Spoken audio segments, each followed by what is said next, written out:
guys have had to try to get some more, pump more energy and a better feeling into this building. Than, you know, as much as I love Biggie, as much as the next guy, unfortunately, that song, every time we heard it over the last 6 months, it represented pain, it represented violence, it represented punishment. Now these guys want to represent fun, good spirit, happiness, and hopefully tonight, forgiveness. Well, I mean, they got a long road ahead of them. I mean, again, when you wrong someone, I respect the fact, I'm going to get on record and say, I respect the fact that these men got in the ring and they apologized, and they didn't do a general apology. They named people specifically. They named myself. They named Dakota, people that they've wronged. I am willing to accept an apology. When a man is willing to be a man and admit that he was wrong, I will give them the benefit of the doubt. All I'm saying is I don't blame Bobby for being slow to forgiveness, because these guys were liars and manipulators for so long. So let's see if life proves themselves and if they are on the up and up, or if they're going to go back to doing underhanded tactics to get the job done. Well, Jay, I'll let you say what you got to say here in a minute, but I do want to mention, if you stuck around, guys, during the intermission, you would have seen that, you know, I actually went up to the clubhouse one final time, and I spoke to Vertigo and Ramos and Aries. I spoke to these guys to basically try to explain myself, my part in Latinos in Full Effect. You know, Charlie kind of having me, you know, go undercover, so to speak, for a little while, and it warmed my heart that these guys eventually came around and turned on Elias on the same night I did, because I did not want to do anything to hurt these guys, because while I do hate Elias, and it's very clear what you saw tonight that Elias still hates me, I grew to love, respect, and admire all three of those men in that ring. And I just hope, for your sake and for everybody here's sake, that these guys can prove their way into the good side of all of you guys here, because they really are good men. Truly, I believe that. Well, I mean, belief is half the battle. You know what I mean? And some of us walk by faith and not by sight. Some of us need to see some change before we get duped and tricked all over again. But again, I'm willing to give them the benefit of the doubt. And, you know, we'll see what life is all about. And Life immediately going to shake hands. And yeah, Bobby just does not, he doesn't even want to close to hearing it. Are you going to, listen, I know that he's upset, but are you going to forgive something like that? Really? Oh, good Lord. And those are fighting terms right there. You pie face a grown man in his face, he slaps you, and brawling starts to happen. I mean, this match broke down from the gate. Bell hasn't even rung yet, Jay. This is I'm trying to pay close attention to the way that Bobby has his body language. Oh my God, man! Oh man! Raylan, Bennett, and House of Spades, man, losing the momentum, and then TEW champion Raylan Bennett again. Looks like he's being clotheslined over the top rope. Can't quite get all the way out, and they shoved him out the ring. And it looks like Reyes, I don't know who's starting this matchup. If it's Zion. And Ramos with a big kick to Bobby. I mean, I don't even think the bell's rung yet, guys. The bell has not rung yet. We have Thin Poppy and Thick Poppy out here in the ringside right now. Excuse me, that's not Thin Poppy, that is Slim Poppy. The man, the myth, the legend, Slim Poppy. You put respect on that man's name. My bad. Bobby Chrono here. I got you, buddy. Yep, I got you. Taking it to Aries here, kicking him in the shoulder. There's a fight. There's a fight. I knew this is what would happen. Oh, Chop City. Oh, and Ramos just slapped the taste out of Bobby. Chrono's found in another chop. Oh, man. Bobby Chrono. Oh, man. Uh-oh. Oh, Lord, right in front of us. Look out, look out. Oh, man. Oh, my gosh. Heavens. Have his ass sit down on that seat. Man. Oh. I will say this. If a man apologizes to you and you are unwilling to forgive him and you still want smoke, you owe him them fisticuffs. D. Ramos, it does not seem like a patient man. I mean, guys, do we know if the bell's rung yet? I mean, this is just completely broken down. I mean, is our timekeeper, I don't know. Pure chaos right now. And referee Richard White. I mean, Aries Perez has a tight sleeper hold on the Champagne Don right now. Oh my God, he's telling everybody to move. Oh no, Aries just got absolutely crushed. Oh, what's going on over there? Man, I don't know what's happening. Oh my God. Bobby Chrono thrown into the steps, into the audience there. In the heaven merch table. Man. Oh my God. Sound like a gunshot going off. D. Ramos and Bobby Chrono, mortal enemies at this point. I mean, Charlie just almost got annihilated by Raylan Bennett. I mean, Charlie, you better get back to your seat, boss. I mean, this isn't even a wrestling match at this point. This is a complete and utter breakdown. My goodness. Man, listen, I remember when Bobby Chrono was put through a French door. Raylan Bennett getting stomped out here by Aries. Bobby Chrono back in the corner around the area where he did get put through a French door. Oh my God. D. Ramos looking to make ground beef out of Bobby Chrono. And his partner, Reyes here, trying to help Raylan Bennett, trying to take one for the team. And, you know, it kind of sucks to see. It looks like almost that Reyes is in a fight that he didn't want to be in here tonight. I mean, Ramos is just pillaging the chest of Bobby Chrono right now. And now finally we got two people in the ring. The bell finally rings. My goodness. And this match is officially underway. And Raylan Bennett cover on Aries Perez and a kick out. There's people outside. They're still outside. I mean, you can see our fans in the background scrambling to get their seats back because they are chomping at the bit to watch this match almost as much as these six men are chomping at the bit to beat the hell out of each other. Man, you see Raylan Bennett trying to get some momentum going, trying to run the ropes, but Vertigo, again, pulling him out from under the ring. And Ramos and Vertigo doing great tag team offense here. Watch out. Bobby Chrono looks like he was going for a dive. And Aries Perez just absolutely obliterated him. And he stopped it from happening. Cut him off at the pass. I mean, look at our poor referee, Caeli Ferrecki. He literally just shrugged. He said, I don't even know what to do anymore. I don't blame him. Wait a minute, Aries. Wait a minute. Look at Aries. Look at Aries. Look at Aries. Get out of the way. Oh! Suicida! Almost taking out our ring announcer here. And me, hermano, Aries Perez. Wow. Pure chaos here in the establishment once again. And while life may have turned over a new leaf, one thing has remained the same, is that it is nothing but chaos when they are out here. This is just, man, textbook life, textbook house, just taking no prisoners. Delegate out of the way. Well, Bobby with a huge right hand to Ramos. You don't see Ramos getting staggered with a right hand very often, but Bobby put all of his anger and soul into that one. My goodness, Bobby Chrono's putting belt to backside, and man, trying to get some offense in here, swinging for pound for pound in the middle of the ring right now. My goodness. Chrono here. Hard Irish rips in the corner. Oh, Lord. Man. Big forearm from the Saison of the Caribbean, and you heard it earlier from him tonight. He is a world champion in Puerto Rico right now. Oh, my goodness. And you're seeing why. The whiplash that Bobby Chrono just took from that uppercut. Damn, hard elbow. No, I'm just in awe right now. Oh, man. And it's looking like the match is now officially started. Man, we're in my book. They're finally there. Getting a little bit of order here. Kick out at 2 from Bobby Chrono. I'm relieved for our referee, Caeli Ferrecki, here right now because, my Lord, what a just absolutely blazing hot start we just had to this match. And finally, this looks like an actual wrestling match, at least for now. Man, I have to call out the obvious here. Life has been a well-oiled machine. And again, all of the things that they've been through allowed them to, man, it seems like get the upper hand and keep the upper hand on Bobby Chrono, planting him with a double sit-out powerbomb of sorts.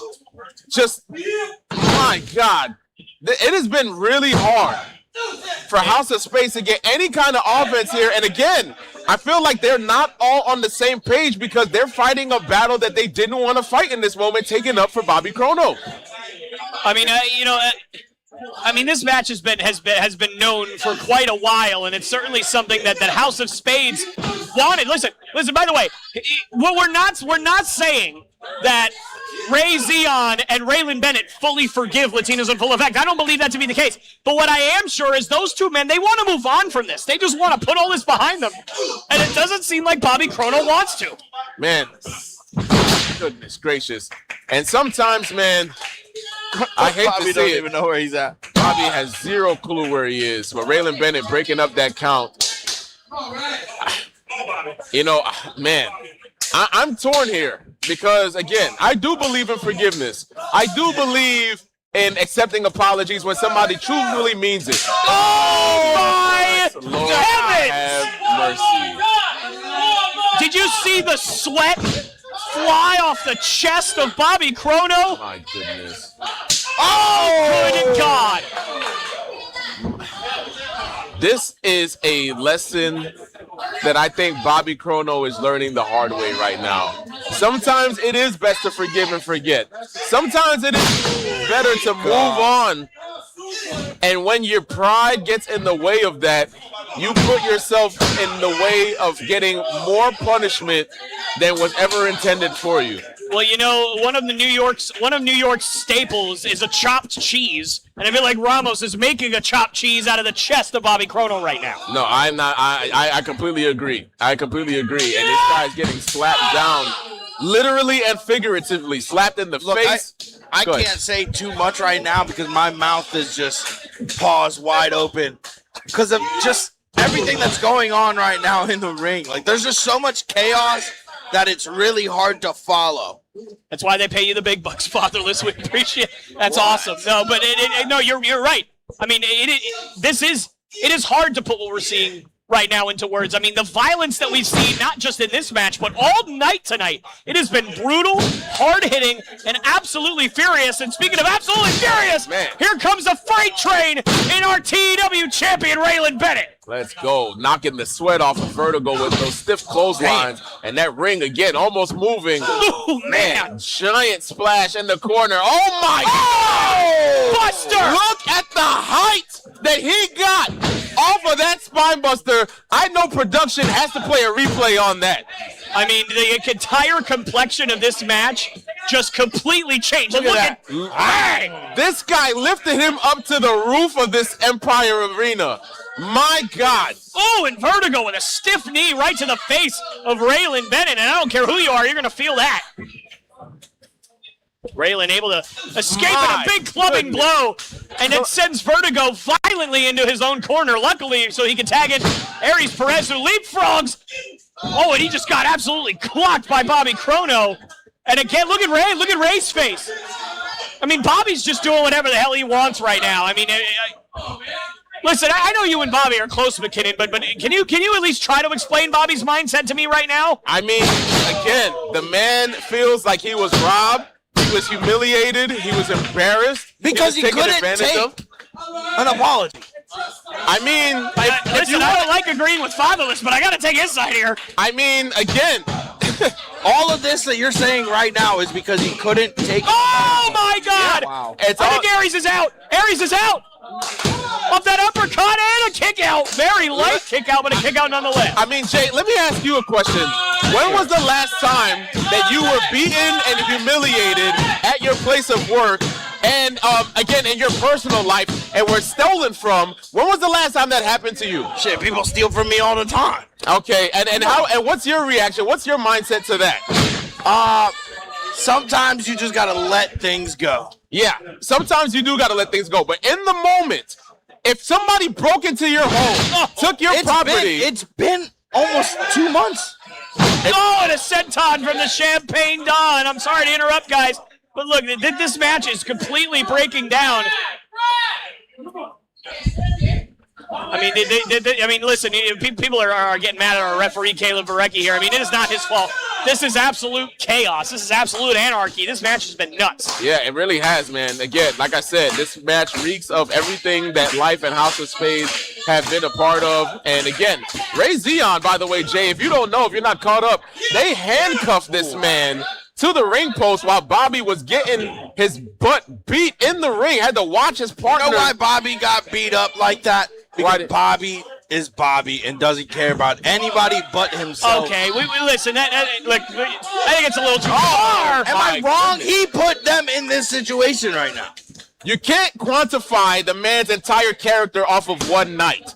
All right, this is it's multiple nights of seeing what he's done here at TEW, and it just feels like he's going into business for himself while he's also in a tag team. I mean, look, I don't agree with everything you just said, but the one thing I will agree with, it does seem like he's on different pages with his two partners, Raylan Bennett and Reyes right now. I mean, you could see multiple times throughout this match, Ray and Raylan are looking at Bobby like, what the heck are you doing? And it's, I had to agree with Finalist on that point. It looks like Bobby is just kind of on his own page. I mean, I'm not going to argue with you guys. Again, I mean, and that's, like I said, every man, every woman, everybody earns the right to take the time that they need to process anything that's been traumatizing to them. And I'm not going to sit here and tell this man to rush through what he's been through. You don't know what Bobby's been through before that.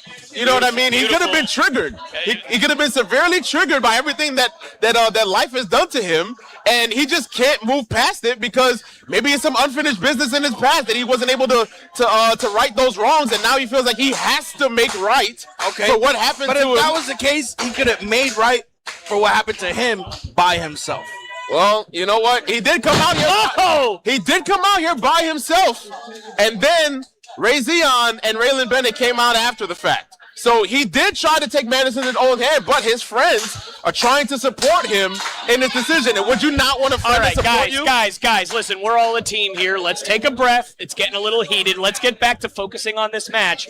Much time, sure, your delight, Mr. McKinnon. House has taken complete control over Aries Perez. I mean, it's not about it just being my delight. You know, I try my best to be fair at this commentary booth. And again, when right is wrong is wrong. And all I'm saying is that there's been a lot of garbage that has been spewed and said and done. And all I'm saying is give Bobby a minute.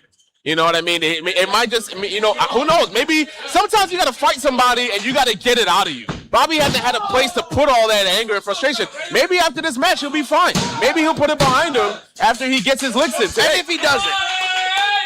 That remains, question, McKinnon. What if he doesn't? And that remains to be seen. But again, you don't judge somebody by their worst moments. And you guys are quick to forgive life. And right now, Bobby's having a moment. I think he could deserve some grace, too. That's all I'm saying. Okay, well, fair enough. Right now, it looks like Raylan Bennett is taking a page out of Aries Perez's book with these triple suplexes. Tres Amigos and Aries smarting up to it. What is Bobby doing? Oh, my God. Bobby Chrono. Man, smart move here by Bobby Chrono. Breaking up that momentum from Life. Again, Life being a well-oiled machine. Bobby Chrono seeing that. Wow. Hard Irish whip in the corner from Bennett to Aries. And again, Bobby paying dividends for his team right now.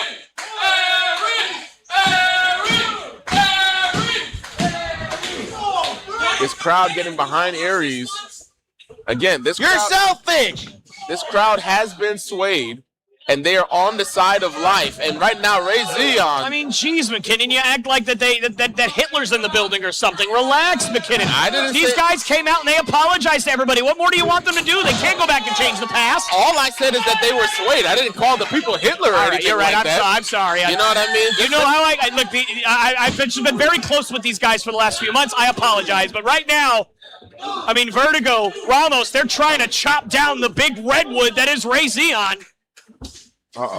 know, and then it's not working. It's easier said than done, that's for sure. Definitely easier said than done. Oh, and there it goes. Knocking Zeon down with a double shoulder block. Man. Oh, my goodness. Vertigo and Ramos, again, former executive champion, tag team champions, excuse me.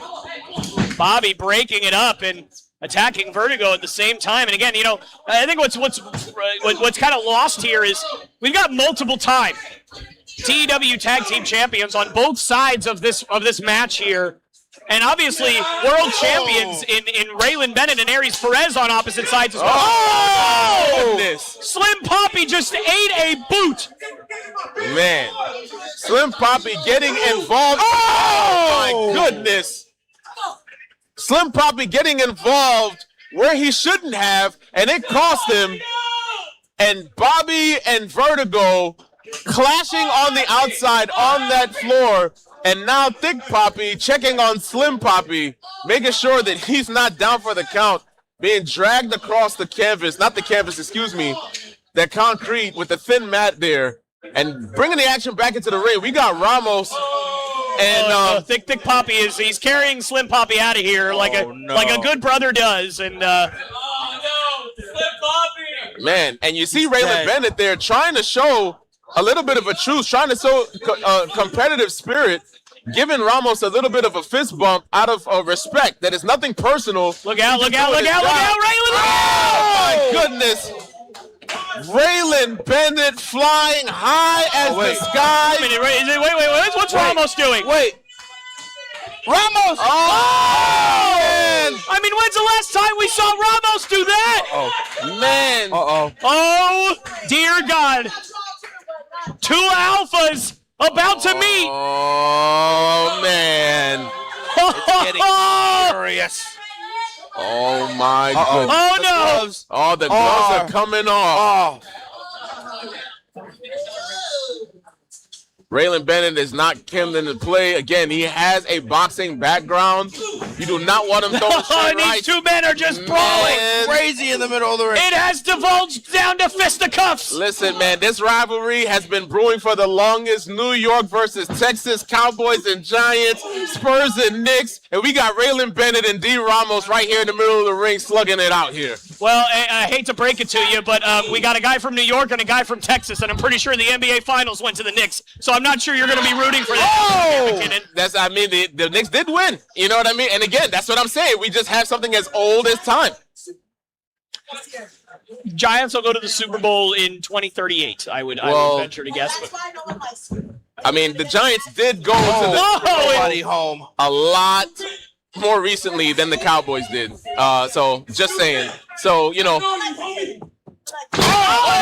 Ramos! Nasty cutter from Ramos to the TEW champion. And if Ramos pins... and Bobby was not able to get there in time, but luckily Raylan Bennett able to kick out. I mean, I don't do the booking here. I'm not a part of management or anything like that, but I have to wonder if Ramos is able, or anybody from Life is able to pin. Pounds!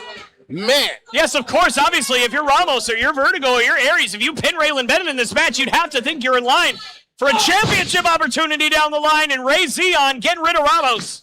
My goodness, Look at Life getting back into the ring. This Aries and Vertigo.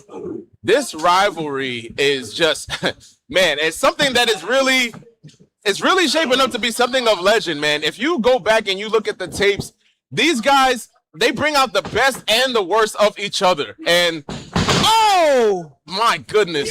Oh, man. Flatliner. Nasty flatliner from Vertigo. Zion trying to get out of the ring here. Double leaping clothesline.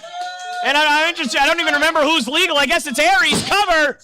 And Aries out at 2. That's a great question. I have no idea who's legal either. Is he wrestling with a belt buckle on? I just realized. Again, he is from Texas. That's how they do. Happens all the time in wrestling, Jay. I mean, you're definitely wrestling with a belt buckle on. And I mean, again, you're not going to be a supreme outlaw and not have your own belt buckle, as Aries just absolutely flattened Raylan Bennett and a kick out by the champion. Man, that could have been it. And you see Ray Zion taking too much damage along with Bobby Chrono in order to make the save.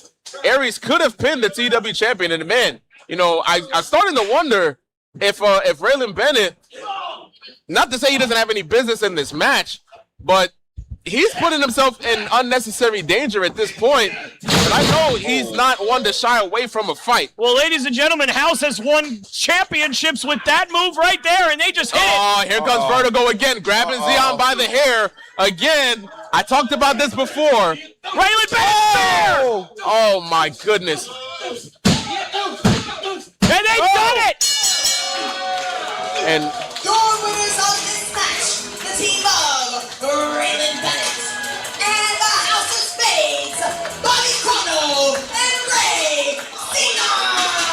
Well, there won't be anybody beating Raylan Bennett tonight. Raylan Bennett able to secure the victory for his team. And what a fight that was.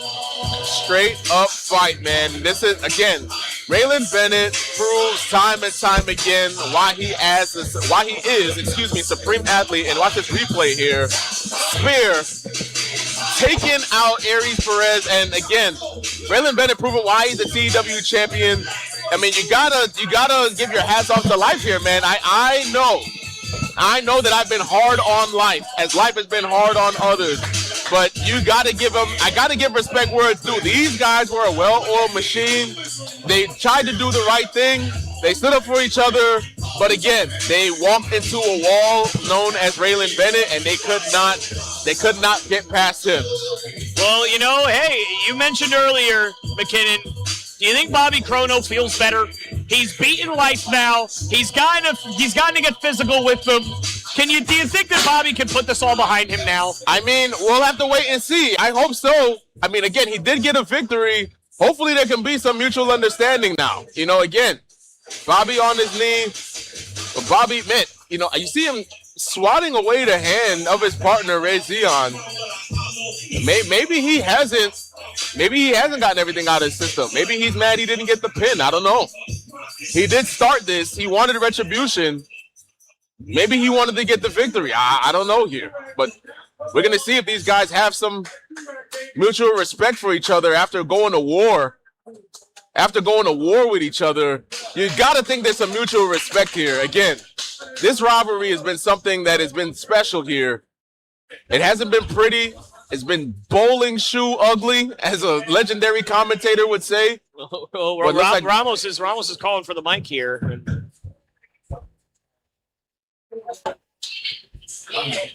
Bobby, look at me. It's great.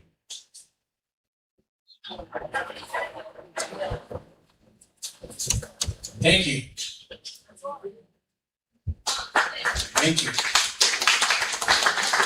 Thank you. I know I'm coming for him. Also for him. I can speak for myself. Okay. Also for my brothers in the back. Gracias. Vertigo. I mean, it's another olive branch.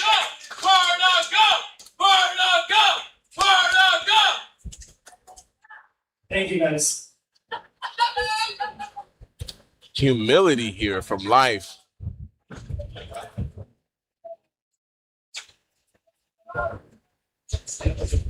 Thank you. The hell with them. Thank you. I'll see you down the road.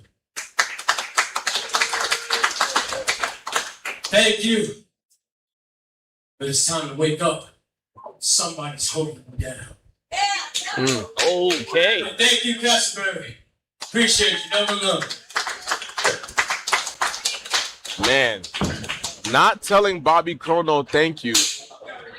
Oh, for God's sakes, Bobby, really? Bobby Chrono feeling disrespected and told them that they can hold something, and well, there goes your theory, McKinnon. Bobby, it's still holding a grudge. I mean,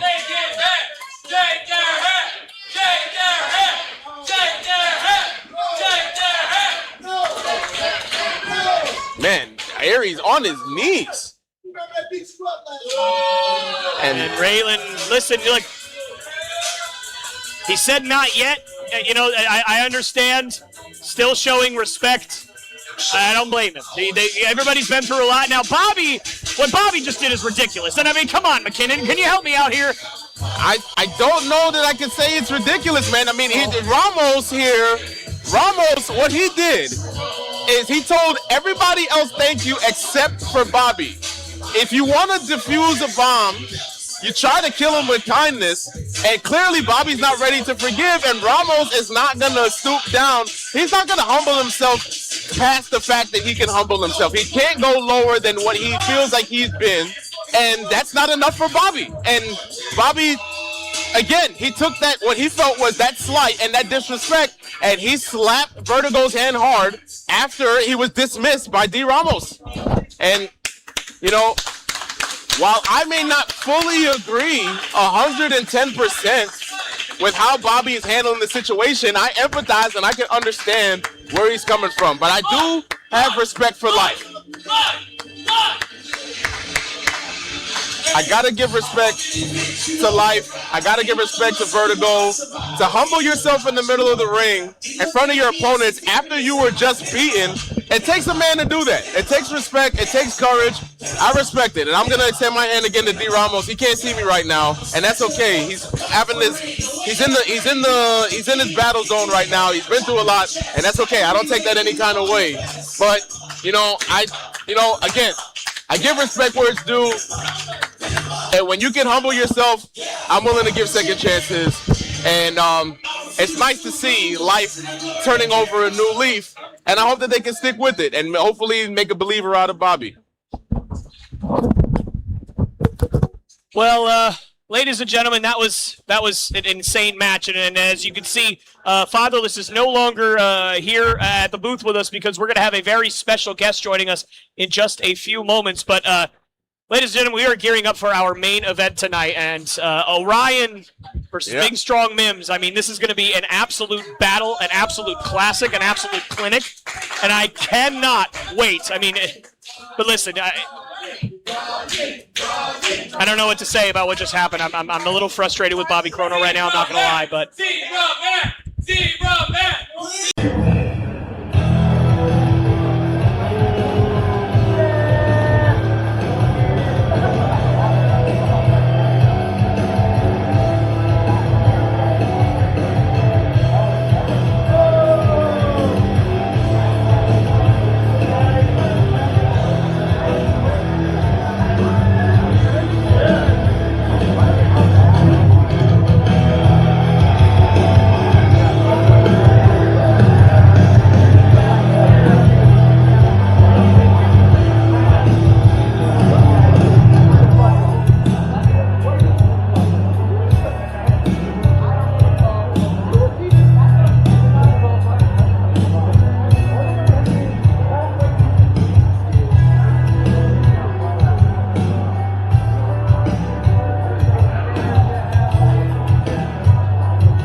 All right, well, ladies and gentlemen, hopefully our technical difficulties over here are concluded. So let me try this again, my friend. In case you guys missed it, again, I'm not sure what you saw on the stream and what you didn't before, unfortunately, our computer decided to take a nosedive. But Tristan, our special guest from Turnbuckle Tribe, is going to be joining us on commentary. Meet myself and Mr. McKinnon. It's a pleasure to have you here, sir. How are you? Good. It's a pleasure to be here as well. All right. Well, listen. Hey, look. Obviously, you're very familiar with CCP podcasting. You must be very familiar with both of these men. What are you looking forward most to seeing in this match? Oh, that's a tough question. Well, Mims is a powerhouse, and then you got Orion, who's more of a technical fighter. So I don't really know what I am going to see. So I don't really know. Well, listen, hey, let's talk about that. A clash of styles. Big, strong Mims. I mean, you don't call somebody that, McKinnon, for no reason. And obviously, like you said, Orion, he's the Vision for a reason. You kind of saw him come out blindfolded. It's because he says he sees through everyone's fake personas. This is a guy who's going to go out there and make Mims prove that he's as confident, as strong, and as stable as he says he is. McKinnon, do you think that Orion will be proven correct in thinking that he's not who he says he is tonight? I mean, I don't know. He's got a tall hill to climb in the likes of this big, strong man. Again, the CCP podcasting heavyweight champion. Mims is a formidable opponent. He's a champion for a reason. Again, the Vision Orion, oh my gosh, with a huge kick to the face just now. But again, put down hard with a shoulder tackle. It's he can see through a fake persona all he wants to, but he cannot phase through that shoulder block that he just took right there. Nope, you could say fake personas or fake confidence all you want. You can't fake muscle. It's there or it's not, and Mims has got plenty of it. Right there, Mr. Tristan? Yes. Very strong. Man, Mims, again, powerful presence, clearly spends a lot of time in the gym, tell he's a man that is convicted by commitment with the locks in his hair. And once again, Orion having to take a breather here early on in this thing. Big, strong Mims. This crowd lit up, and they know everything about him, man. I got to respect it. And I believe he just put in a mouthpiece. Again, this guy's ready for a fight. He sure is, and he's been a fighter his whole life. I mean, this is a guy who's a former NWA National Heavyweight Champion and a former NWA World Television Champion as well. I mean, this is a guy who's won championships all over the place, and it's hard to not see why. Or it's, yes, I said that right. I don't know why I thought I said that wrong, Mr. McKinnon. It's been a long night. It's hard to not see why. He's won championships everywhere he's gone. I mean, this guy's like a bullet train in the ring right now. My goodness, again, you can tell the poise, the expertise, and then even showing off a little bit of that power here. Wow! Man, planting Orion in the mat. Big, strong man going for a big, strong splash with a pin here. Kick out at 2 from Orion. Tristan, have you ever been hit as hard as Orion is being hit right now by big, strong Mims? Has any bully in your schoolyard or any crazy neighbor walking down the street ever decided to shoulder check you like that? No, definitely not. What do you think that you would do if somebody hit you like that?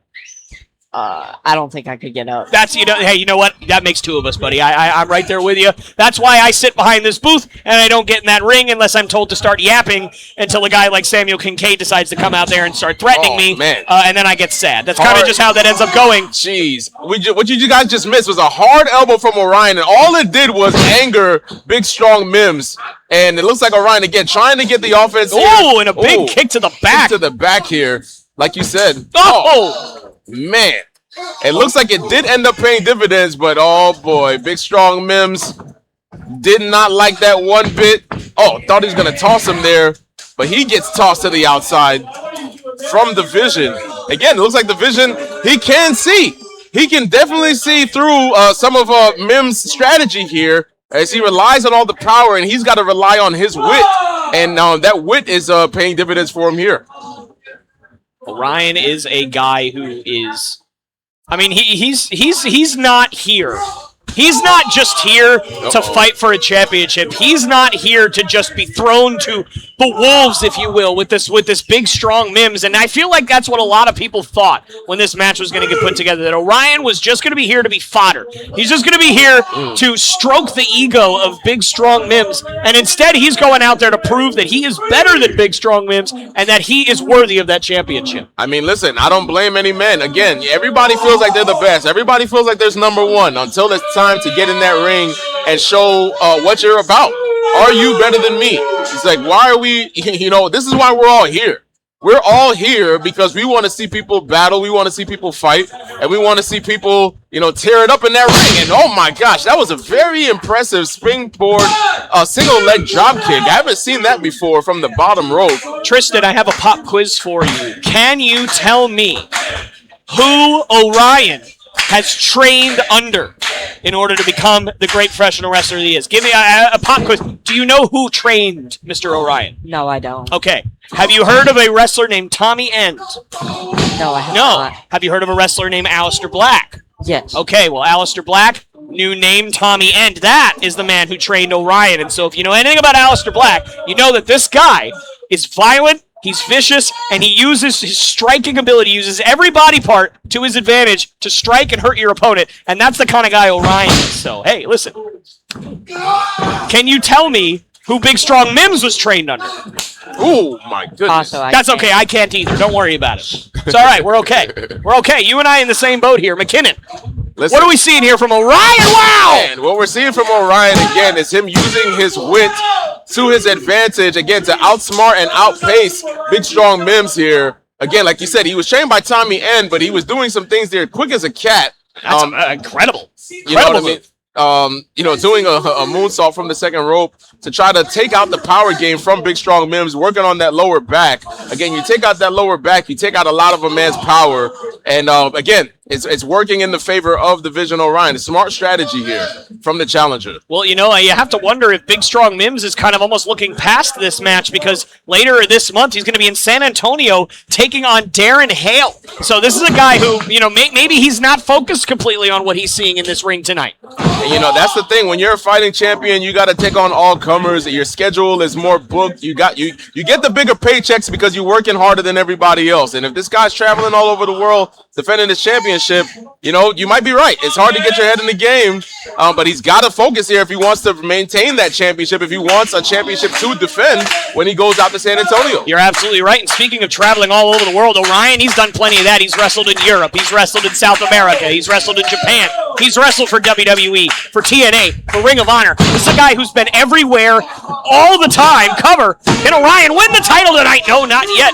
But so you talk about a guy who knows what it's like to be a fighting champion, travel the world. Orion's got that. You have to wonder if Mims has bitten off a little more than he could chew right now. I mean, he might have. When you're running the tail of the tape like that, and you're talking about his history and his credentials and who he's been trained under, it's easy to see why he's in the position that he's in, fighting for this championship, trying to take the CCP Heavyweight Championship away from Mims. And you see Mims writhing in pain. I don't care how strong you are. There is no man on this planet that has been able to defeat a bad back and a broken back. That takes out everything. Well, no, Seth Rollins did that one time. I'm pretty sure he wrestled for like a year with a broken back. However, I do see your point. And then how many years off his career did that take off? Well, we don't know yet. He's still going. So, we'll have to find that out. But nonetheless, Tristan, I do have to ask you this. You're seeing Mims. He's getting maimed. He's getting beaten down right now. What does Mims have to do to get back in this thing? Probably get to the bottom rope. I mean, that certainly is a start, but I mean, even if he does get to the bottom rope, he's got to be able to mount some high-impact offense, and he's really got to start stacking high-impact offense here to get back into this one, because outside of that opening flurry, that first 2 to 3 minutes of this thing, Orion has been in complete control. You're absolutely correct, man. Again, and sometimes it's not all about the power game, and, man, Mims has to re-strategize here, but again, Orion, with that vision, going after that lower back, making it extremely hard for Mims to get any real offense here. Again, you take the quickness away, you take the power away, you take so much away from a man when you take out that stability, that core. Oh my God in heaven! Man, and an explosion of anger there with that spear. That explosivity needed you. God, look at that replay. I'm there. shocked that Orion's intestines didn't come flying out of his belly button with the force of that spear. I'm grateful that it didn't, because that'd be gross, and unfortunately one of our lovely people, Cindy, who works here, would have a lot to clean up if there was. But for Orion's sake, my lord, what a spear from Mims. Man, and that right there, when you come down to brass tacks, it comes down to who wants it more. When you're beaten down, when you're battered and you're bruised, you give it everything you got, and he went back to the well with what works with that explosive spear to try to even things up. Ooh, and a little bit of a showboating, unique headbutt there from Mims. Running hip attack in the corner. Looked like he was going for the bulldog there, but instead went for that springboard clothesline. Excuse me, not springboard, but just a traditional clothesline. But the way he came off of those ropes to get that little extra oomph in there to try to keep Orion down. Well, Tristan, here we go. I mean, Mims is firing back up here. What's he got to do to finish this thing off? Well, I don't really know. Hey, listen, that's the beauty about professional wrestling is I don't even know if Mims knows what he's got to do to put this guy away. I mean, this has been a fantastic, a brutal main event. And Mims has taken a lot of punishment, but you know what's McKinnon? So is Orion. Yeah, absolutely. Again, that power game, and then right now it looks like he might. Oh, man, I stand corrected. Thought he was going to take some more punishment, but again, Orion outsmarting Mims at every critical point in this match. When Mims looked like he's going to get high impact. Ooh. Kind of a holding spine buster there. No, and a kick out again. Man, you got to wonder. I mean, Mims is a powerhouse. He clearly was not able to put everything that he wanted to into that spine buster, and I think that's the only reason that Orion was able to kick out there, because, again, out of Mims right now, while he's the champion, is very desperate. He is moving like a desperate man, and that's not a slight at him. That's just coming from somebody that's been wounded. If you're a warhorse, you're in battle, and you got to fight like your life depends on it, and these guys are in a war right now. Absolutely, and it's not often that you see a guy the size of Mims kind of downtrodden and fighting from underneath. So that's exactly what we're seeing right now. Look at Mims. I mean, the back and the punishment that he's taken. He can't even... A guy that strong can't even lift Orion up right now. Man, I'm telling you, again, Orion, excellent strategy here. Going for the base, going for the core. Oh, my God. I don't even know. What in the world do you call that? I call it over. No, Mims out at 2. My goodness. If we can get production to run that back, look like a 360... 360 code breaker, yeah. I think. I don't even know, but how did Mims kick out? I don't know. Man, this guy is as tough as nails. As innovative as Orion is, Mims is just as tough. Oh my gosh, what are we looking at here? Oh no! Modified shoulder breaker. This is it. No, he's out again. My God. What a war. What a battle. You got to give it up for both of these competitors here. I mean, Orion's going so deep in the well, I think he's done to China by now, and he still hasn't put Mims away. Man, we are watching here a championship performance from Orion. He may not have the championship, but he is fighting like he is one. And I got to give a ton of respect to him. Tristan, what's going through your mind watching this unbelievable match right now? Oh, I can't even get to explaining it. Neither can we. I just told somebody that he done well to China. I don't even know what I'm saying anymore. This is absolutely an incredible main event that we are seeing. And Mims just grabbing onto the foot of somebody. Like he's trying to almost beg his mom not to run away from it. He just picked the leg that time. That's a little more aggressive. Yeah, a little bit more aggressive again. Mims is fighting for his life. And then again, getting chopped down. Oh my goodness, man! Not a lot behind that kick, but it doesn't have to. I mean, just the gravitational force of that kick is enough to put Mims down. Excuse me. My goodness, and Mims, can he do here? Looks like he's going for that signature. Oh, but he's got a head full of hair, Orion. While that is illegal, smart here, grabbing the tights. Mims kicking out at 2. Orion going for a springboard something, but he got him! My goodness. Mims survives! My God. CCP Podcasting Heavyweight Champion, Mims! Well, he's a big, strong boy, and that was a big, strong win for Mims, his second successful title defense, and he earned every inch of that leather. Man, you are not kidding. Let's look at this replay here, how this match ended. Caught him off of the springboard and planted him right in the center of that ring. Big, strong man Mims has done it once again. Definitely impressive, man. The guy is built out of brick. I am thoroughly impressed with both of these competitors. Orion did everything that he could to make this match his, but it just was not his night. But that does not mean that there is not championship goals in Division Orion's future. I mean, I certainly can't speak for CCP Podcasting when I say this, but I could say I certainly hope that this match gets run back down the line, because that was absolutely stellar. An absolutely main event worthy match for the first ever TEW CCP Podcasting collaboration. So, Tristan, any parting thoughts? I want to see that again as a street fight. You want to see... You know, this is why we pay you the big bucks, Tristan. A fantastic idea. I would love to see if CCP, if you ever listen to this, which I'm sure you will, Orion versus Mims in a street fight. I'll tell you what, I'd pay my front row ticket to see that match. Holy cow. Great idea, Tristan. Hold on a second, Benji. Congratulations, sir. That was a fantastic championship title defense. Before we get out of here, we got a couple of things that I want to address. One involves you, and it involves the last Friday of this month. You and I are going to San Antonio, Texas, to defend that guy right there against Jared Hale out of Community Wrestling.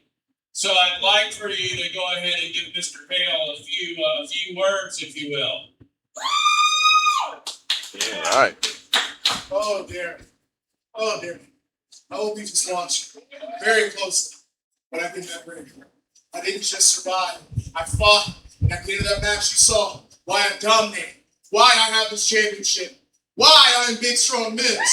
You saw that right in there. The people here in Casselberry, Florida saw that, and I guarantee you, come the last Friday of this month in San Antonio, when I lay you out and break your back with that big, strong slam, everybody in San Antonio, and especially you, will know why they call me Big Strong Mims. Play my music. I think I said play my music. Somebody play my music. I'm making that. Play my music. There you go. Hey. Well, it's hard for me to follow, Big Strong Mims. Darren Hale, I don't know much about you, young man. I know one thing. You're in big, big trouble, because big, strong Mims is coming after you. It's been a long night. I don't know what that was, McKinnon. I'm sorry. Oh, you're good, man. Those alliterations are necessary. You got to double it up sometimes to give that extra emphasis. And I'm not mad at it at all, man. Again, Big Strong Mims with that big, strong slam. Very impressive. Again, impressive athlete. You see why he's the champion. And let's kick it up to... So a couple of things that I want to talk to you about before we get out of here. CCP. I know it's been a long night. It's been hot. I appreciate everybody who showed up tonight. I know Charlie appreciates everyone who showed up tonight as well. This was our first collaboration show with the establishment. It will not be the last. So if you like what you saw here tonight, get ready, because there's a lot more coming. That being said, for our next full live event will be right here, September the 19th. It is entitled Chapter 7 Battlefield, and will feature Community Wrestling out of San Antonio, Texas. They are coming here. You're going to see a lot of people you haven't seen before. I've got a lot of really good talent coming in from out of state, as well as some of your favorites that you've seen here tonight. The last thing that I want to talk about is moments. And that's this one right here. We're a firm believer that moments matter. No matter how big No matter how small, no matter if it's the talent, it's the people that we work with, moments matter. So before we get out of here tonight, Mr. McKinnon, I'd like to call you up here because I think you've got something that you want to get off the chest, or maybe you want to talk about. So McKinnon? I'm going to allow you to come up here and do that. But Give it up for Mr. McKinnon for main event mindset. I mean, yeah, certainly. Listen, I've been sitting next to Mr. McKinnon all night. I have no idea what in the world he's about to say right now. I hope he's not going to say challenge me to a match and beat me up, because I will lose. Thank you very much, Chris. I appreciate it. Thank you so much, Charlie, for the time. I appreciate you guys. Did you guys enjoy the show tonight? Yeah! Fantastic. Thank you guys so much for being here. It's wonderful doing commentary for you all. But again, these things don't happen unless people are contributing to this. This type of business, this type of establishment doesn't take place without people working hard, working tirelessly, working countless hours, staying behind the scenes, doing a whole lot of things. And so right now, I just want to take this moment and this opportunity and allow all of you to wish Mr. Tyler Loupes Oh my God. a happy birthday today. It is his birthday. His family is here. I've seen this man work countless hours, working with talent, working on commentary, taking notes, doing everything he can to make this place run as smoothly as possible. And I feel like it makes no sense to not show this man some respect. I know we've had our differences in the past. He was with Life, giving me all kinds of help, giving this place all kinds of help. But at the end of the day, this guy's a good man. He does his best, and he admits when he's wrong. So I want everybody in this establishment to wish Tyler happy birthday. On the count of 3, we're going to sing this man happy birthday. All right? You ready? 1, 2, 3. Happy birthday to you. Happy birthday to you. Happy birthday, dear Tyler. Happy birthday to you. Yes, sir. Happy birthday, man. It's a pleasure doing that commentary booth with you, man. Happy birthday, man. You deserve it, man. You worked hard. Much love to you, brother. His wife is there with a beautiful cake. I don't know if he's allergic to red velvet, but red velvet is there. So if anybody wants some cake, have at it. And is there anything that you want to say? I hate all of you. Oh!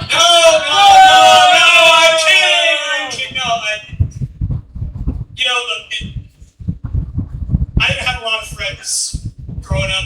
I was a guy that was constantly bullied, constantly overlooked, constantly told I was never going to really amount to anything, sometimes by people that were really close to me. And ever since I started in the wrestling business, I truly feel like I've met so many people that are my family now.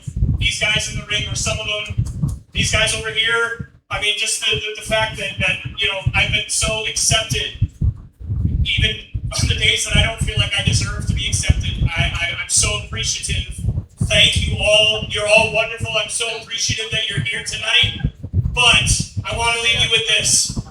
It's not about me. It's about those guys and girls in the locker room that come in here and put their lives on the line every single day for your entertainment.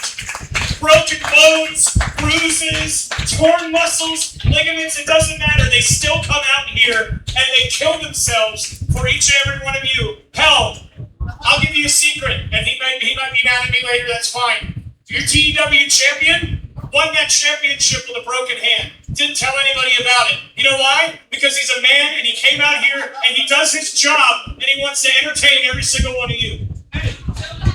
Yes!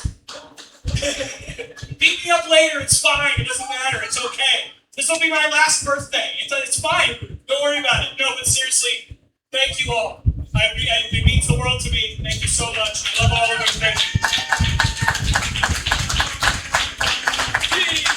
Jaylah, take us home.